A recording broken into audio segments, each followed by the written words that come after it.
প্রত্যেককে নমস্কার। অনেক বন্ধু জানতে চাইছেন যে নেক্সট যে পরীক্ষাটা আর কি আসছে, মানে অলরেডি পর্ষদ তো মানে মধ্যশিক্ষা পর্ষদ তো প্রায় ঠিক করেই নিয়েছে যে রি এক্সাম হবে, নতুন করে পরীক্ষা নেব এবং পরীক্ষাতে 26,000 যাদের চাকরি গেছে ওদেরকে তো বসতেই হবে।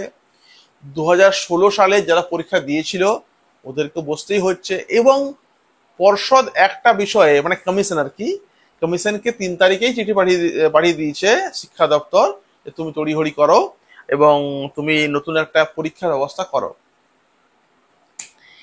এবারে সেখানে নতুন যারা রয়েছে, যারা নতুন মানে যারা 2016 পরে থেকে 2025 পর্যন্ত একবারও সুযোগ পায়নি বসবার, ওদেরকে নিয়ে কমিশন চিন্তা ভাবনা করছে। কমিশন মানে আশা করি প্রত্যেকে বসতে পারবে, কারণ কারণ ওই ওই যে অর্ডার কপিটা যেটা ছিল সেই অর্ডার কপিটাকে পুঙ্খানুপুঙ্খ আমরা দেখেছি, গুগলে ট্রান্সলেট করেছি। তারপর কিন্তু বুঝতে পেরেছি যে কোথাও কিন্তু লেখা নেই যে আহ, যে নতুনরা বসতে পারবে না।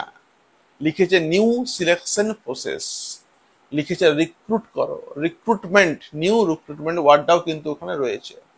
তো ভাই নিউ সিলেকশন প্রসেস, নতুন করে এই যে প্রক্রিয়া চালাতে বলছে, নতুন করে যে নিয়োগ করতে বলছে, সে নিয়োগ মানে ওপেন টু অল, ঠিক আছে? ওদের মধ্যেই বাছাই করো, এসব কিন্তু পুরোটা কিন্তু সিবিআই এর তত্ত্বাবধানে হবে। কারণ এবার এমন হবে না, অনেকে ভাবছে এমনি যে ভাই এরা তো পাস করে বসে, মানে এরা তো ধরো এক সময় টিচার ছিল, এখন তো ধরো নেই, এখন ও আর আপনি সমান। তো এমন হতে পারে যে হয়তো সরকার হয়তো আমাকে ফেল করে দিল, ওকে নিয়ে নিল, হবে না। সিবিআই এর কথা অনুযায়ী পুরো প্যানেল বাতিল হয়েছে। সিবিআই এর কথা, সিবিআই কে লক্ষ্য রেখে সিবিআই পুরো কেসটাকে এবারে দেখছে, সমস্ত কিছু কিন্তু রেকর্ড হবে।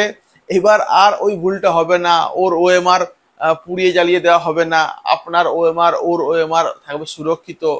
পুরো ইন্টারভিউ প্রসেসটা খুব ভালো করে হবে, অ্যাপটিটিউড টেস্ট হবে, ডেমনস্ট্রেশন হবে, যা যা দরকার প্রত্যেকটা বিষয় কিন্তু কিন্তু সিবিআই দেখবে। অতএব আপনার ক্ষতি হবে না, আপনার ক্ষতি হবে না। আপনি যদি ভালো করে পড়াশোনা করেন আপনার কিন্তু লাভই হবে এই আপকামিং যে পরীক্ষাটা আসে তার জন্য।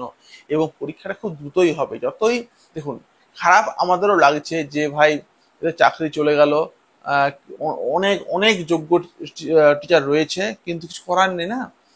এখন কি করা যায় বলুন?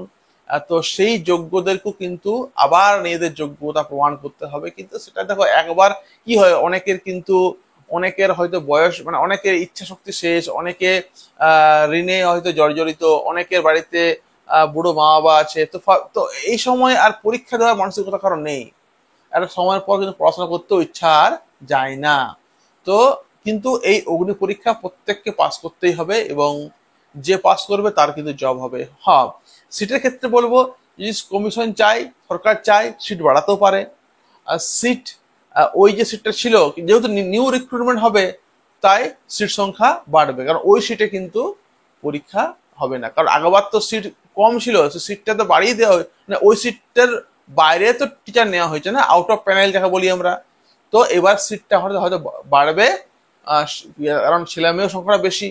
তো প্রত্যেকে বলবো তৈরি থাকো, খুব জলদি কিন্তু পরীক্ষা হবে এবং খুব জলদি কিন্তু নোটিফিকেশন দেবে। এই সোমবার দেওয়া কথা ছিল, সোমবার দেওয়া হয়তো হয়নি। তো প্লিজ বি রেডি এভরিওয়ান। ভালো লাগলে লাইক করবে, পারলে চ্যানেল সাবস্ক্রাইব করতে পারো। সঙ্গে থাকো আমাদের বিএস একাডেমিতে। Thank you.